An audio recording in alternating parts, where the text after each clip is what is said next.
Hello everybody, it's Father Tom, pastor at Notre Dame Church, and here we are with another update video for our chapel. Only this time we're on site. We've come up to Midland Park to Lamb Studios to show you the creating process of the stained glass window. As you can see here in the studio, there's an enormous table that can fit half of the window. This is only half of it, and it's already started. There's a couple of layers here, the cartoon with the windows at the bottom, then there's some brown papers, and obviously some cut glass. But luckily we have an expert here with us, David, from Lamb Studio, who's going to say a few words about the glass, like where did it come from? You want to tell us? Well, the glass that was selected is an opalescent glass. This originated in the late 1800s. It is an American invention, the opalescent glass itself. This glass is from Kokomo, Indiana, from Kokomo Opalescent Glass Company. And it's beautiful in its nature because it also has not only a transmissive light feature, but a reflective light feature.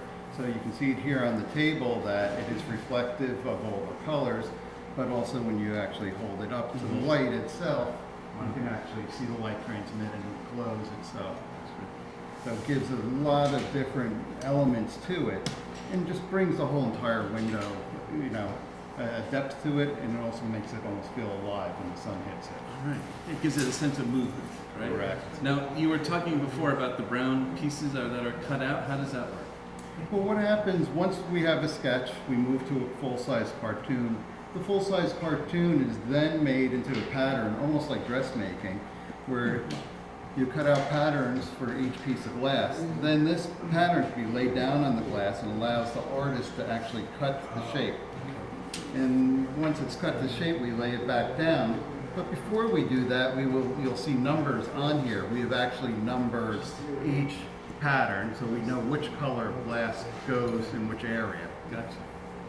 Super. And what holds it all together? Once all the glass is cut, we will start to assemble it in lead. We have several different lead profiles. They come in different thicknesses. For instance, this can be anywhere from 1/4 inch to 5/16 of an inch.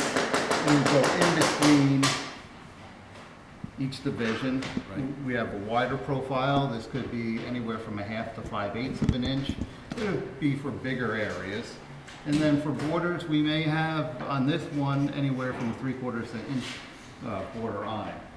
Once it's all put together, then we have to solder every single meeting joint, flip it over, solder every meeting joint on the other side, and then a linseed oil-based putty will be brushed underneath the lead itself, and that'll help stiffen the panel. Once that's done, it will get reinforcing bars and then be ready for installation. Excellent. All right.